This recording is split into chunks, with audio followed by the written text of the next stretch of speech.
Good morning, everybody. Welcome to Business Before Hours. Welcome to officially winter. We seem to be running a bit of a, not by design, or just by the way it's rolling out, a bit of a technology winter or a tech winter. We've had NBN in town talking about cyber attacks and all those sorts of things, and it's not going to end anytime soon because we've got lots of things coming up. But thank you for everyone for braving the cold coming on out. So a bit of a treat today. We've got some things we don't normally get into and talk about, so we'll get into that in a minute.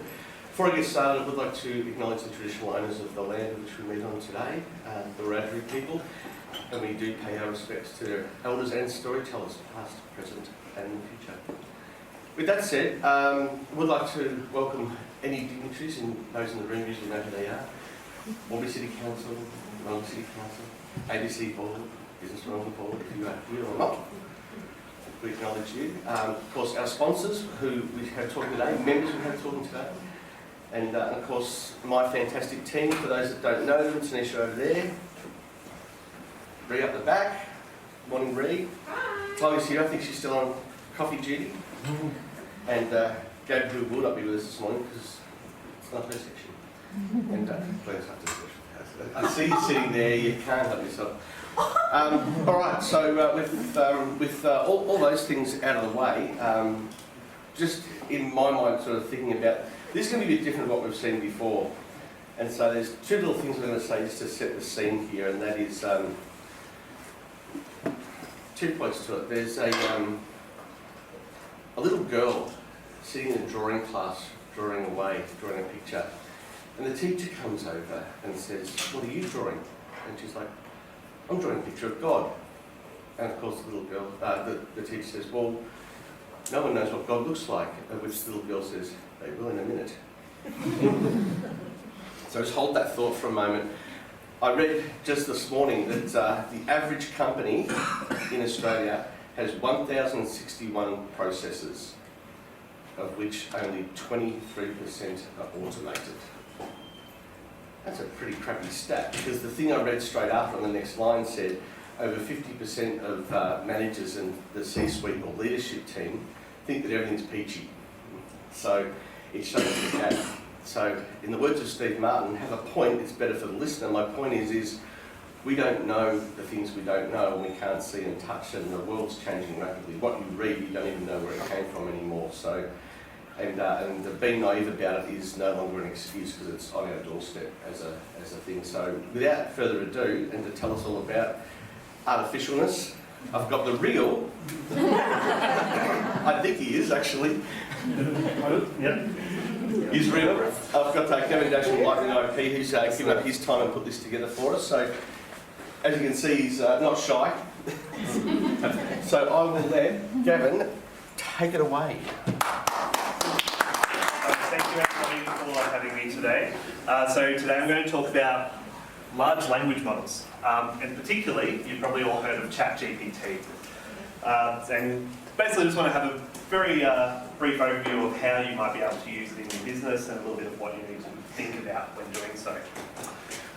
So what is a large language model and how does ChatGPT fit in? So ChatGPT, I'll start with that, is an interface to a large language model. GPT in there standing for Generative Pre-trained Transformer, which I'll go on in a little bit. And the large language model, so how do they work? Essentially they are a big statistical data set of words, and it's about how words relate to each other.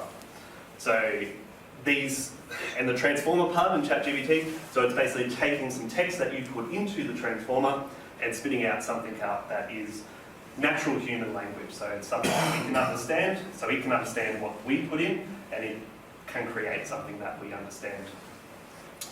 So how can this help my day-to-day operations? Not all of us in the room can be linguistic experts.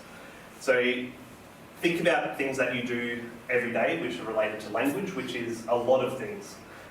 This is where ChatGPT and other large language models are really going to come in handy for those that aren't necessarily experts in a particular area of speech and can create essentially text, documents, marketing material that is much more engaging for their audience. So I've got a little example here. Hopefully Yep, so that's complete.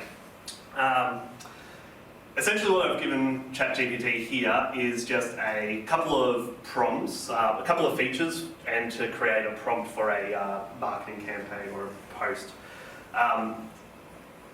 It's not really important what's right there, but what you can say about it is that it's created some very engaging text. Something that if I was given those 4 features and not being told what the product is, there's no way I could write about it. But it's been able to write a fair few sentences there, add some emojis because I asked it to, and yeah, to create something that's engaging. And it's made a few assumptions about what the product could be. When Denisha sends this out, if you can't read it there, have a little read, it's quite hilarious. All right. So the benefits of ChatGPT. So you can understand customer sentiment and respond accordingly. So if you have, one of my greatest examples of this, you have a customer email you, you're not really sure if they might be upset about something or what they're really on about, you could feed a large language model like ChatGPT the email that comes in, and then you can ask it questions about that, so you can get an understanding of what that person's talking about. You can then, especially if you're not good at replying to customers and maybe they are a bit upset about something and you want to make sure they stay on your good side, ask it to build a response for you. So you can give it the details of what it should include in that response, just list point them, and then it will build out the words so that there can be a nice, positive response to your customer and help them stay happy. You can improve your sales, collateral, and marketing campaigns. So I don't know if anybody else does this, but Dan and I will sit there and go, oh, we need to post something on Facebook. Cool.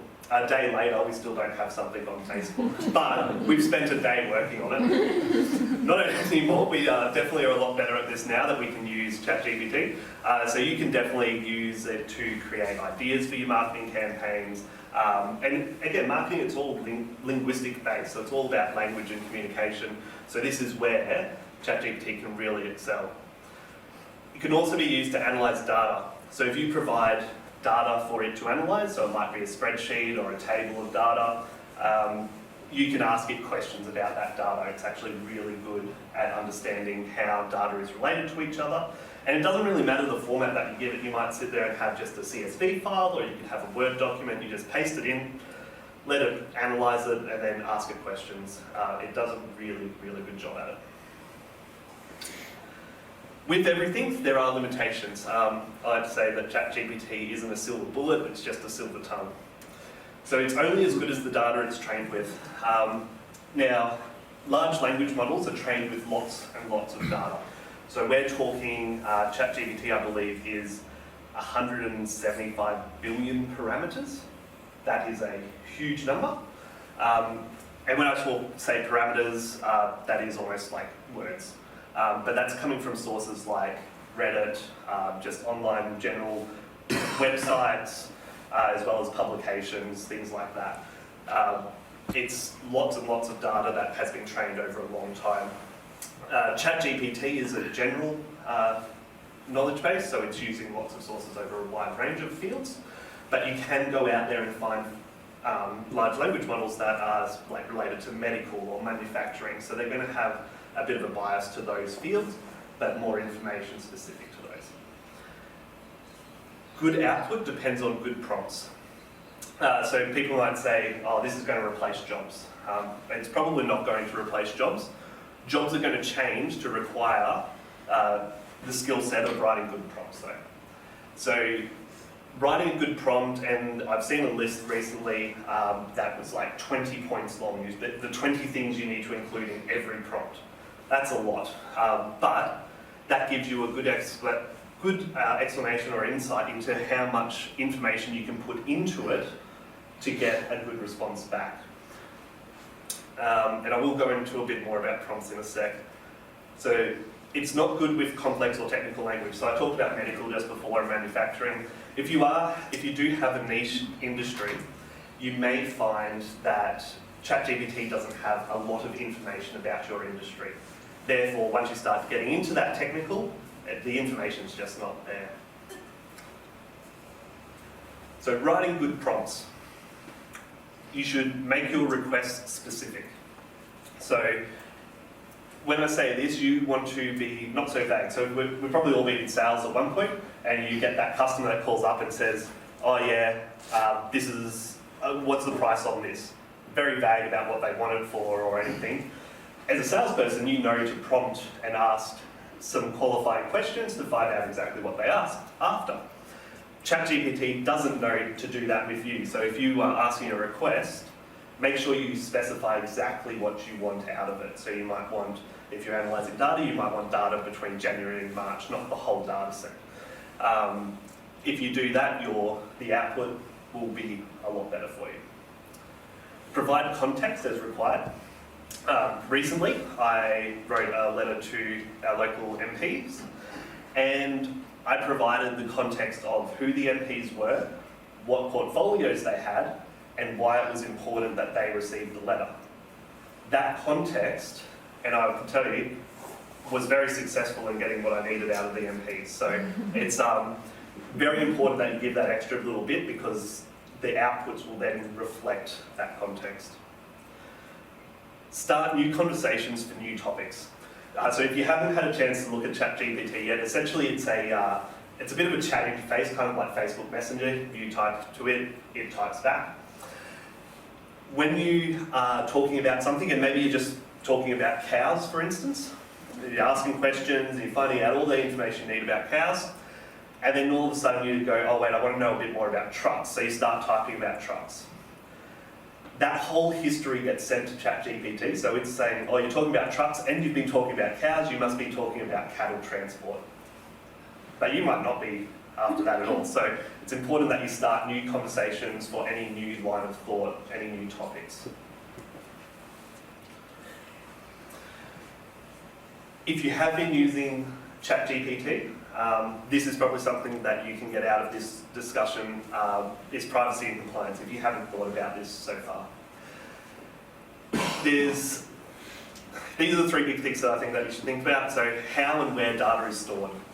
So there's two types of data when it comes to large language models. There's the data that it's trained on, which is data that comes from the general web. It's public data, it's already been out there. It's data that the operators of large language models have had access to.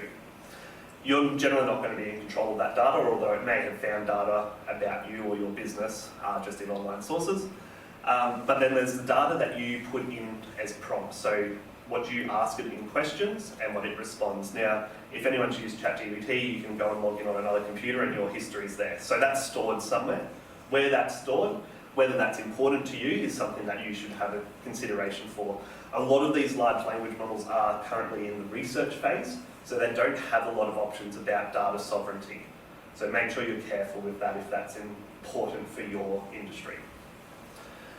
Bias and discrimination in responses. So in the same way that if you go online and you will go and see a forum about something that is completely unacceptable in this day and age, ChatGPT's potentially read that forum as well. So you've got to be careful with the responses that it gives back to you. Check it over, don't use them blindly, and make sure that there's no bias or discrimination in what you've received. And transparency in response sources. This is a really interesting one, and it's something that's probably going to be in the media a fair bit over the next coming months to years about large language models until something can be sorted. Because of how large language models work in the underlying, they are essentially just getting statistics of words between each other. When it's generating the responses, it doesn't know specifically where the responses that it's, or the words that it's giving have come from. So therefore it can't tell you its sources. Which may be a problem, depending on your field, depending on what you're doing, and may not be, but it's something that you need to consider. And there's potential, obviously there's potential legal ramifications like this in copyright breach if you do anything like that. I know I've asked ChatGPT for unique and unused ideas for products and whatnot, and it has just given me a list of products that the names are all there, registered, so you've got to be careful. Another interesting one, a little quick story. When ChatGPT first came out, I took my wife up to the office and I said, oh, have you seen this new ChatGPT thing? She's done a doctorate, her thesis. And I said, what was the title of your thesis? She goes, blah, blah, blah, some long title. Typed it in and said, write a summary of this thesis, and it was almost word for her summary. Because as a thesis, there's not many sources out there on that topic.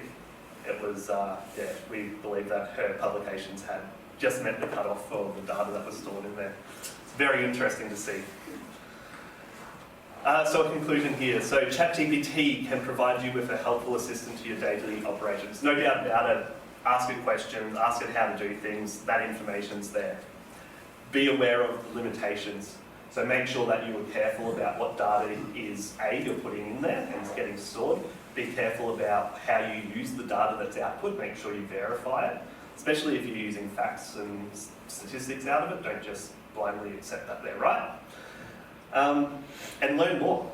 I guess that's really the hopes of this conversation today, is that you will go out there and learn. So yeah, if you go out there and learn some more about how to use ChatGPT, specifically in relation to your field, I think that that's going to it's going to become a great way for conversations and communication between people, especially written communication, to really excel and increase amongst us all. But I guess that's it for me at the moment. One thing Tanisha has asked me, and I have agreed, that if people are interested in doing a workshop on writing prompts, I'm happy to run a workshop, so please let the team at ABC know, and we will organise that. Can we just ask ChatGPT to give us a course on how to... You absolutely can. You've already done it now, haven't you? Yeah, pretty much. No, that's it. That's been done. So, no, but seriously, you can do that. So you can go in and ask ChatGPT about itself, and it will tell you a lot.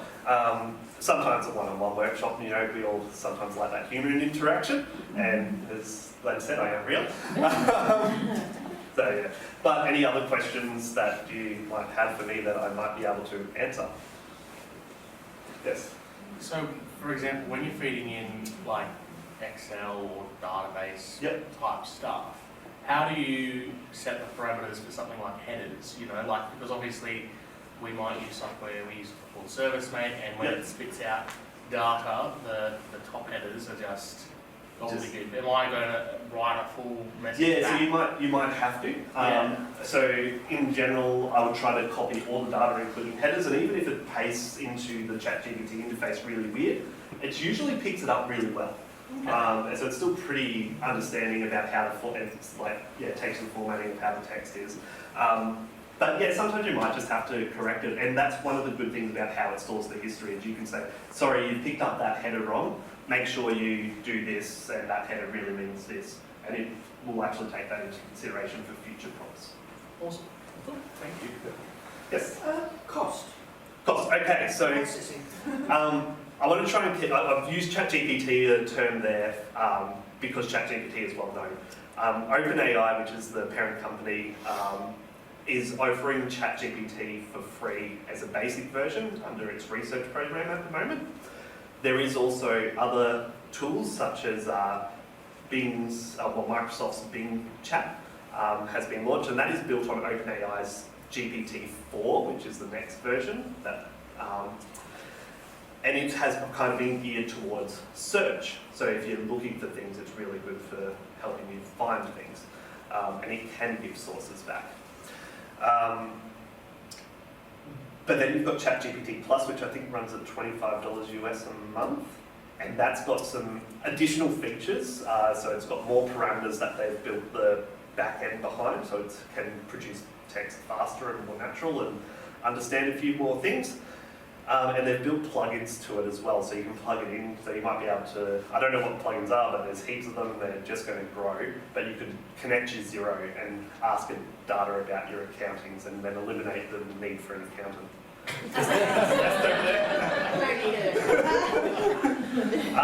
So yeah, no, there's definitely heaps of, but there's other models out there available as well, so there's Facebook, Meta, there's Amazon, there's Google has started to dabble in. To be honest, this is one where Google's behind the game.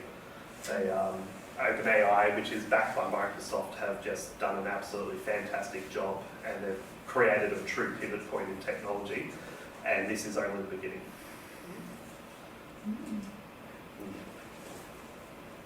Right. Good. Cool. Thank you very much. I'm keen to hear Andrew talk now.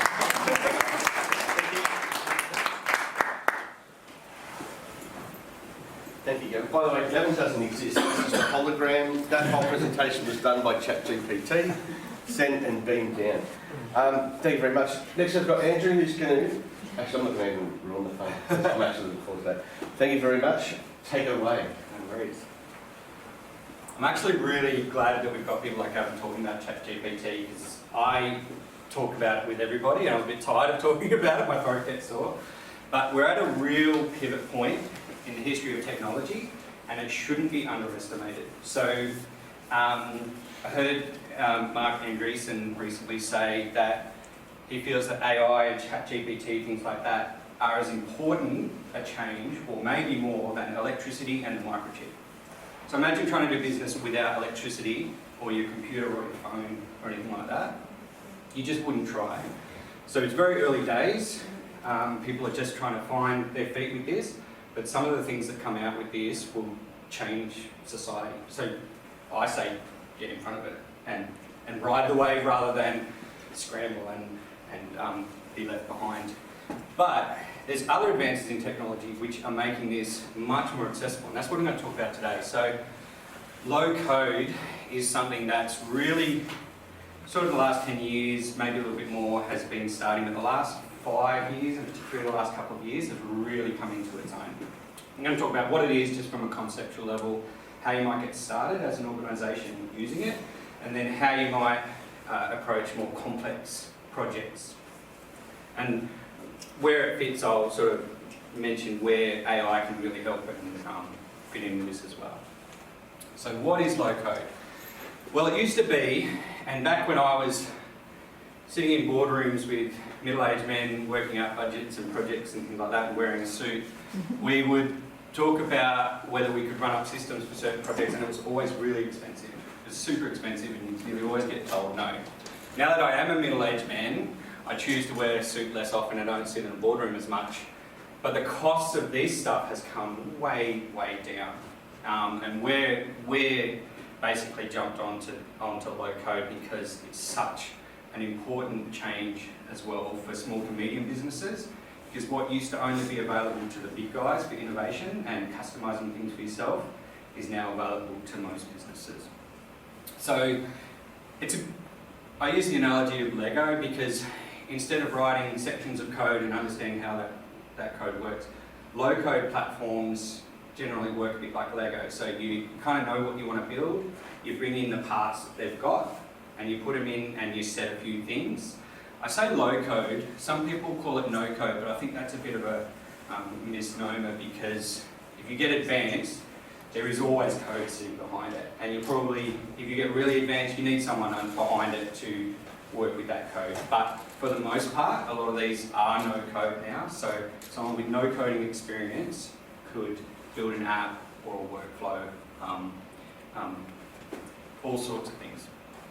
So it focuses on visual development, which I just mentioned, rapid iteration. So I'm going to talk about iteration a lot. One of my key messages is start small with this stuff, start really simple, and then just keep working at it, keep revising it. Really strong in the integration space, so you might have two systems, so your CRM and your accounting software or something like that. They don't talk to each other. Low code can often help you tie those together for much less expense than engaging with a development firm to roll that into place for you. Really strong on workflow automation. So getting started, you look at this happy little guy, he's built something and he's really proud of it.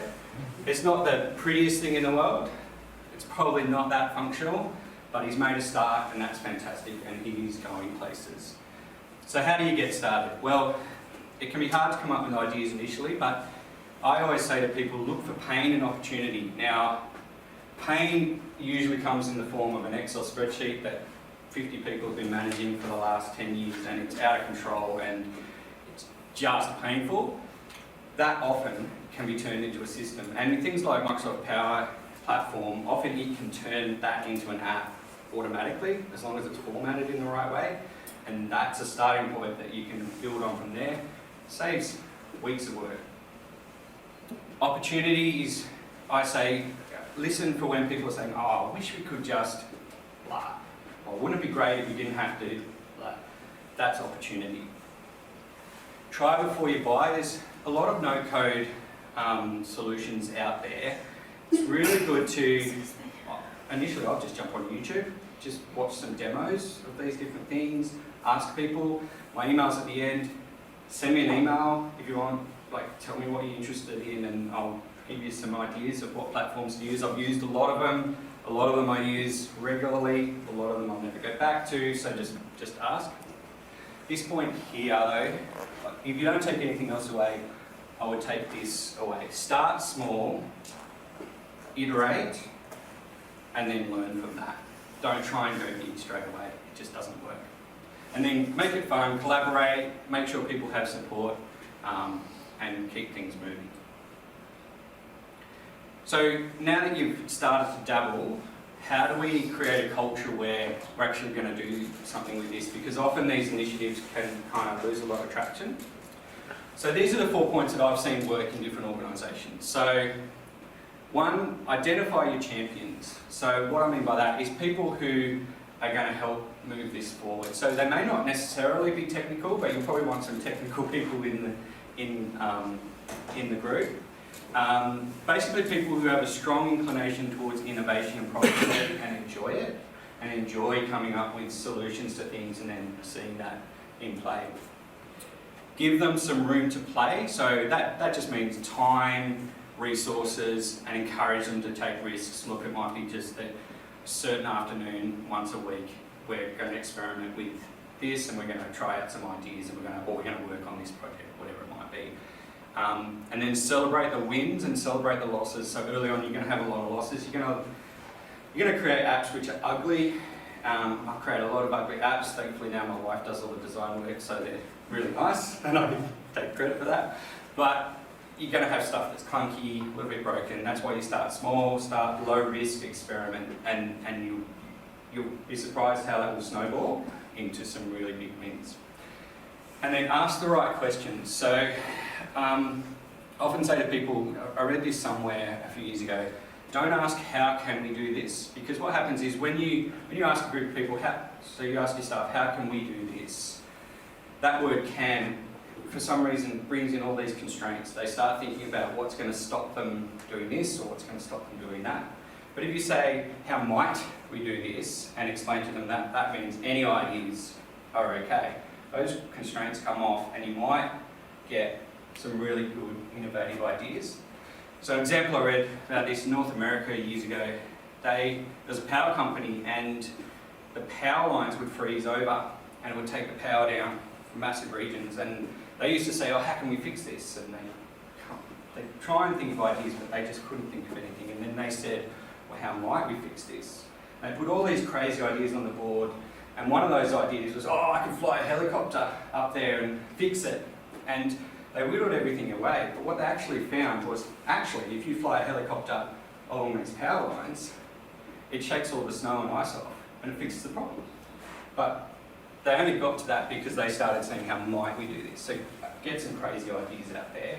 You're not going to build them all, but it's nice to get them out and you might come up with some real doozies. So at this stage, before you're going to approach anything complex, you will have built some basic apps and workflows that you might be using. Nothing business critical probably, but you're getting some value out of it, you're saving some time, everyone gets a feel for what platforms work. So you're going to approach a complex project. I won't delve into too much about it, but here's some key things that I wish everyone would know before they try and dive into big projects. Know the purpose, because what you're trying to achieve is really important. Everything else is kind of like up for change. The platform you're going to use, the database platform, front-end platform, whatever it might be, how the processes work, the team, all of that can change, but just keep that goal in place or you'll get a bit lost as those things change. Know Gall's law. So this is one that I've seen prove true over time. it says a complex system that works is invariably found to have evolved from a simple system that worked. And it goes on to say that if you build a large complex system that doesn't work, you can't really go and fix that. You're better off starting again. So start with a small system that works, get the core idea working, and then build from there, and you'll be in a much better place. Work on smaller parts with the purpose in mind. So in an old style of project management, we would often try, and the temptation's still there, try and map out every little step you're going to do and schedule that in for the next whatever it is, and then we've got it. But that doesn't work so well with this type of innovation and problem solving. What you're much better off doing is saying, we've got our purpose, so now these are the next few steps that we need to get towards that purpose, and you start on that journey, and then you reassess with that purpose in mind, and you work on the next few steps. These are not set in stone, these are just things that I've seen work well.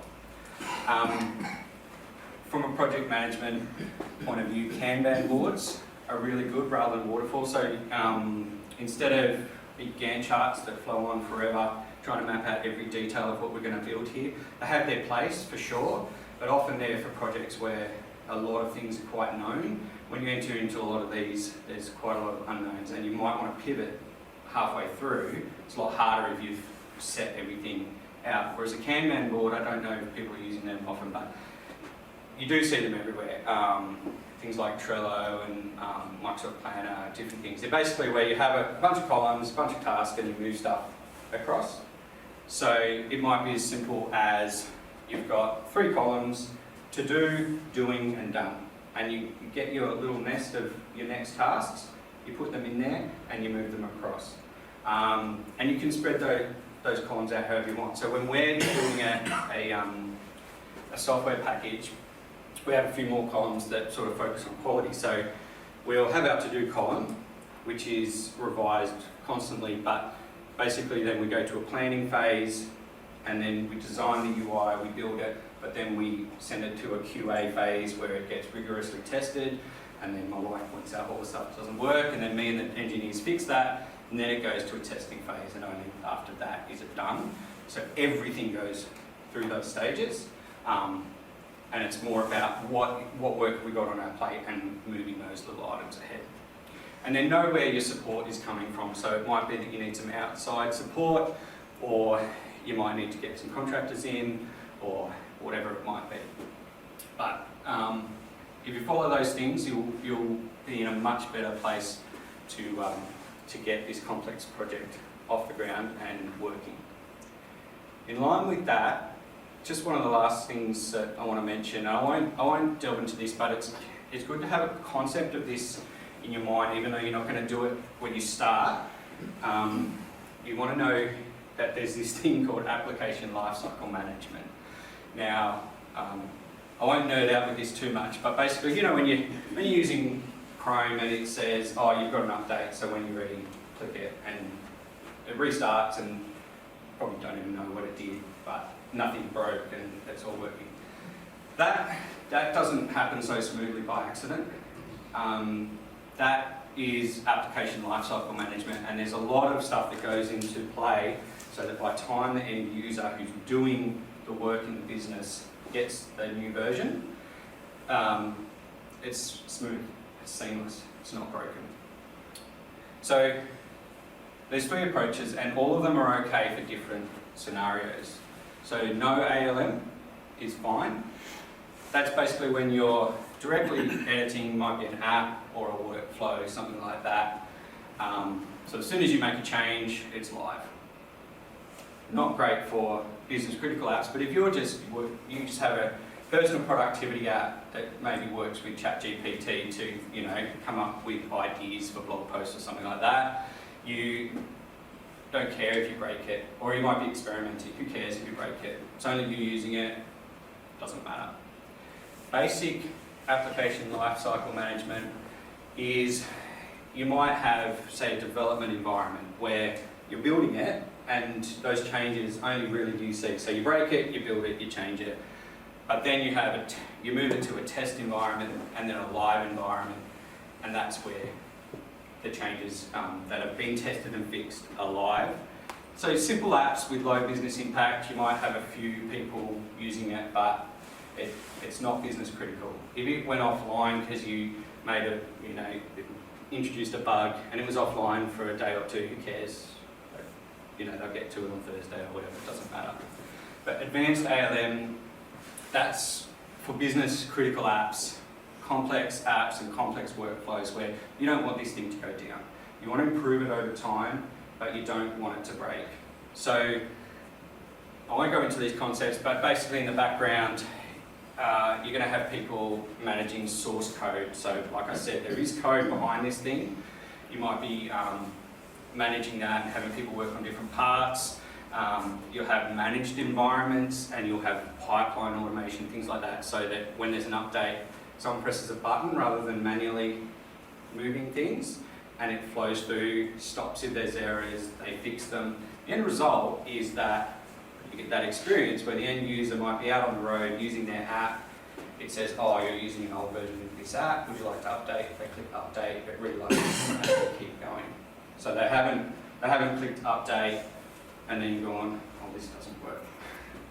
So just keep that concept in mind, that at first you don't need to do it because you're just going to be experimenting, you're just going to be breaking stuff and it's fun and that's fine. As you get more business critical, you need to have a bit more of an advanced view of this application lifecycle management. So that's pretty much it. I would say definitely get online, Google these platforms. So just to run through a couple of platforms, if you use Microsoft a lot in your organisation, your Microsoft shop, so using Microsoft 365, Microsoft Power Platform, go and check that out because you can start using it for free. They've got awesome tutorials, so there's things like Power Apps, you can build mobile apps for your staff. There's Power Automate, you can start building workflows.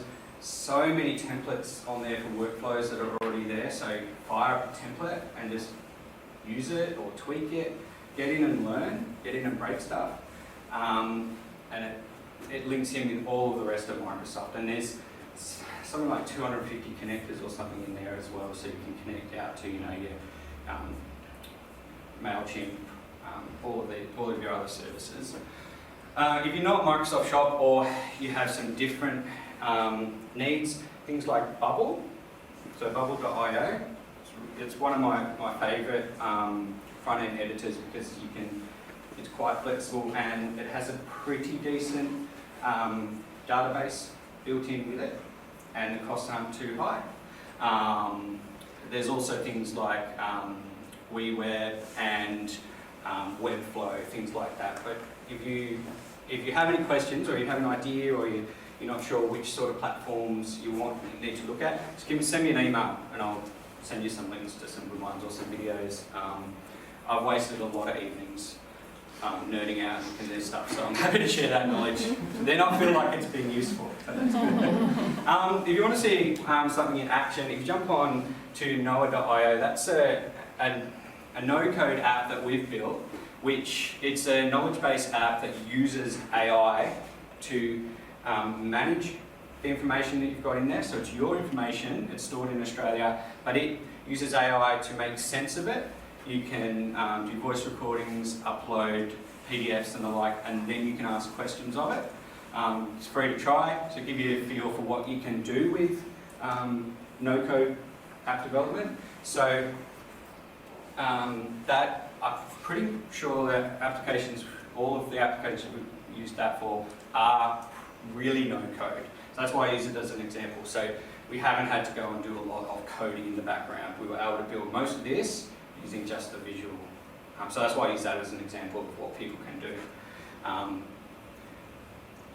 And that's it. So tie this stuff in with AI wherever possible. So start innovating, use ChatGPT. When you get stuck, ask ChatGPT how to build some of this stuff. Maybe use the big one because ChatGPT goes up to about 2021 and these platforms have changed a lot in there, and it'll pretend it knows how to do it and it'll tell you the wrong thing. So use that, reach out to ones like myself, jump on the forums, YouTube, like YouTube's the best university that I've been to. Yeah, just get building. Any questions? It's a big brain dump, but yes. So with some of these no-code tools, rough monthly pricing that you would generally expect to pay for it? So it really depends. Nearly all of them, if you're going, you know, that's sort of that first band with no ALM and you're just doing some productivity stuff, free. So jump on the Bubble. You can build stuff for free. It's only when you need to publish a version of that out where other people will use it, then it starts at like $40 a month. They are increasing that price, but it's not dramatic if you don't do a lot of data intensive stuff in the background, which most people aren't. Most people are going to be not doing huge data things. For Power Apps, you can start that, a trial of that from Microsoft for free. And then there's different licensing models, but a per app license will cost you about $5 a user a month.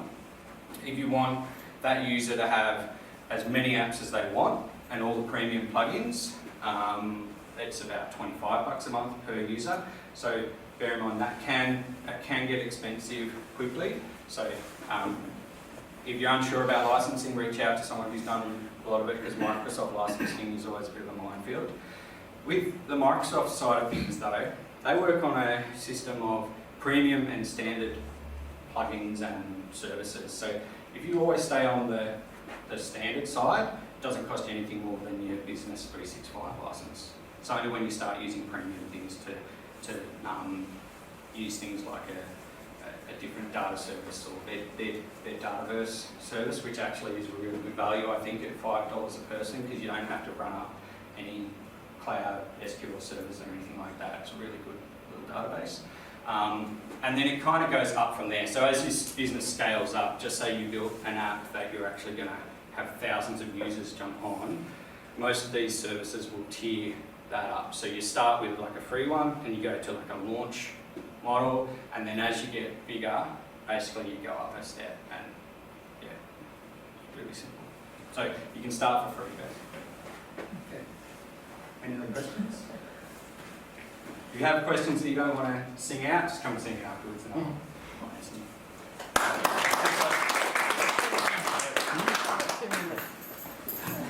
I always love to go on a presentation where you might learn something, and when they give the example of this is what you might have done in the past, things that thank God I'm not that dickhead. So I'm supposed to be using this time obviously thinking about, so my question now becomes, how might we get our money back for actually using a web developer to interface ourselves and do it simply ourselves? Thank you very much. This is all great. It doesn't work if you haven't got high-speed internet. And speaking of high-speed, because we're on the clock, Dan knows nothing more about that topic. Hi everyone, I'm Daniel. I'm Gavin's business partner. I generally leave all the ChatGPT development and all that stuff up to him because that's not my space. But one thing I am kind of good at is telecommunications. I've been at it for a little while.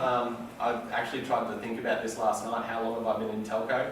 I was thinking, oh, it's just over a decade. It's closer to like 15, 16 years now, so it's coming along.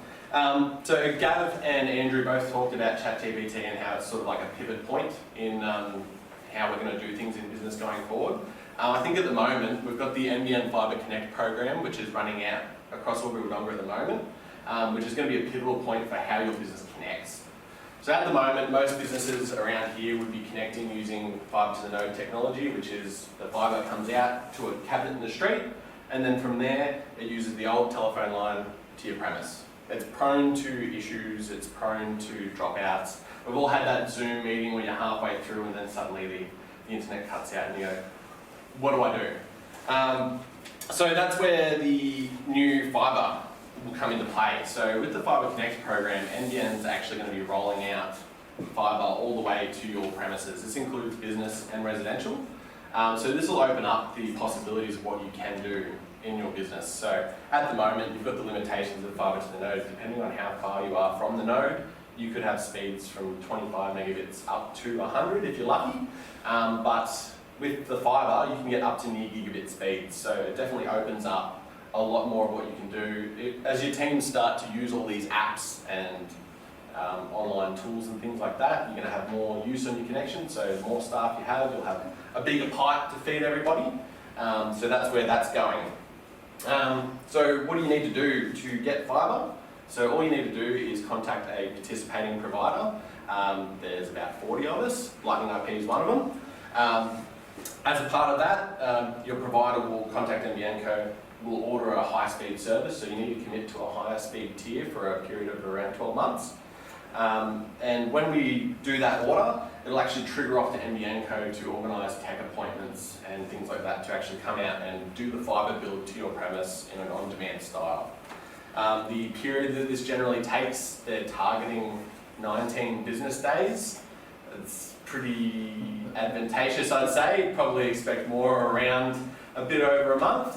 You will need a couple of technician appointments to get it done. But once it's in, you've got a little transition period to come off the fibre to the node service and move on to the fibre. So the benefits, I mentioned you've got the faster speeds where you can get up to near gigabit speeds, but you also have the greater reliability and future scalability of a fibre service. So you won't have the dropouts. If you go, suddenly we've just put on 5 staff members and we need more speed, you can simply contact your provider and go, okay, 250 megabits not cutting it anymore, we need to go to 500, or we need to go to 1,000, we need more speed. That's just not available to do with fibre to the node or DSL services. So it's definitely better designed to support the growing needs of small businesses around here. Availability. So you also need to be in an eligible area to be able to do the Fibre Connect upgrade. So at the moment, if you're on the Wodonga side, you're pretty lucky. Everything from House Creek across to pretty much all the way out to where like the Stump Hotel is ready to go now. So you can place an order with a provider and we can get that process underway. There's also some more residential areas the other side of House Creek, which is the Parkland area, Willow Park and Willow Rise. And actually, excitingly, last week, on Friday I think it was, there was actually a small pocket in South Albury that's just come live as well. So we're expecting that over the next few months we'll see more areas popping up and becoming available. So how do you find out when your area is going to be available? As a local provider, we're trying to keep on top of new areas as they're coming up and as they're becoming available, and we try to get those out on our socials as quickly as possible so you can keep up to date there. Otherwise, you can go to NBN's website and there's a big button that says like upgrade to fibre. You can click that, pop your address in, and you can even register with them and they'll send you updates and notifications of when you can update. Yeah, I think I've got it done about as quickly as I can. Any questions at all? Does it cost more? Well, it depends. So if, say, for example, you're on a 100 megabit plan, in a fibre to the node area, you just need to commit to a 100 meg plan for a period of 12 months. So if you're already on a 100 megabit plan, the price is exactly the same. It's just the process to get it done has to be done. But if you're only on like a small plan and you want to go to a higher plan, the only cost is the actual cost of the service. So they don't actually charge anything for the upgrade process. They'll actually build out the fibre for free. You said obviously business and residential. Mm-hmm. Does that mean business plans at residential addresses to be eligible for this? No. You can get standard home plans as well. Okay. So all you need to do, it's got the same commitment. So you do need to go for in a fibre to the node, it's a 100 megabit plan or higher. So you could go on the home fast option. Yep. If you're in a fibre to the curb area, they do want a commitment of a home super fast service because most fibre to the curb services will do 100 megabit and they're pretty reliable. But yeah, same as residential or business, there's plan options on both sides of the fence. Okay. Is there a difference between residential fibre and business fibre? Yes. So there's another option that I didn't mention, which is enterprise Ethernet. That's sort of like you've got the fibre to the premises, the small, medium business kind of your normal internet service, what you'd expect to have.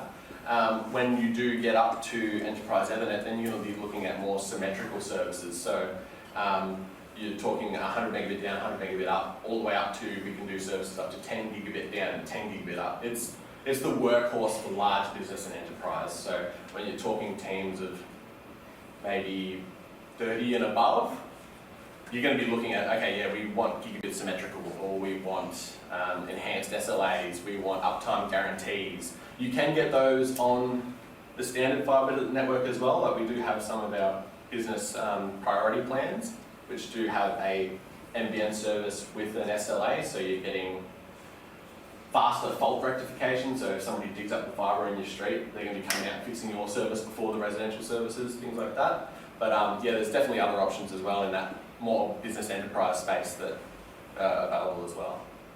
Thank you. Good job. Cool. Thank you. All right. I'm no expert, but that's a customer. They're buying questions. Okay, we're almost at the business end of this. We are conscious of time. We've got off to a slightly late start, so wrap it up. 3 quick things. First of all, if you don't know what this is, then you're in a lot of trouble. So basically, so Albury Business Connect is the very proud sponsor of Border Trust Give 500 program. You, your classmates, your group mates, your work friends, your sporting club, knitting club, whatever, you get $500 together and you donate it, and that goes to well, a whole bunch of different community-based initiatives that are coming along. So it gets piled into a really nice chunk of money, and that will go towards and those different groups will pitch to win this. But by giving in your 500 as a lump sum, you get to vote for which one you want. So, 1, it's fun, and 2, it helps, and it also you get a bit of a say in where it goes. So, check it out. Any questions, come and see any of myself, my team, anyone around. But I'll plug this. Time's running out. We've got till pretty much the end of the month. So if you want your ticket, you want a 500, see us about it. Next of all, I know what you're all thinking. You think, geez, something different about it. There's something slightly different about Glenn today. What is it? And I know what you probably haven't noticed it yet, but it's this little guy, okay? And so I'm going to bring Chloe, who's our champion from our team, up to tell you all about it. Hi, sorry, just quickly. I am part of the ABC team, but I'm also on the Albury Youth Council, and something that the Youth Council is doing this year is raising money for the Winter Solstice event that is on next week. You may have heard of it, but we are selling ribbons, so if you have $2 in the bottom of your pocket and on your way out, if you'd like to purchase a ribbon, that would be great. And if you'd like to come along to the event, it is on next Wednesday. It's a really beautiful night, so yeah. So, What is the Thank event you. for, Chloe? so the event is for family and friends of people who have been affected by suicide, so it's a very solemn night, but it's really nice to be able to commemorate those people. Beautiful. That's it. Good job. Just quickly, we've had an update with Business Wodonga. There will be no business after hours for June, unfortunately. So the next business after hours is in July with Waters Electrical. And they're sitting over in the corner there. They're going to be hosting us for the next one. Make sure you join us to find out what services they are providing our local community. They're looking into leveraging the solar panels to reduce our business costs and installing them on the roofs of our businesses, and how they do that and how they go about saving our business some money. We'll also be providing a showcase of their facility to also see other services that they provide, because I've just been there and done the tour myself, and I've learned that there's a lot more than just electricity and solar panels. So that's what we're going to be doing on the night. We're going to be doing a quick tour. And security. And security as well. They do security, yes. Thank you, Glenn. Make sure you register. We're already live on our website, so register to join us. Again, you know it's a free event. It's July 26th. Thank you. Thank you.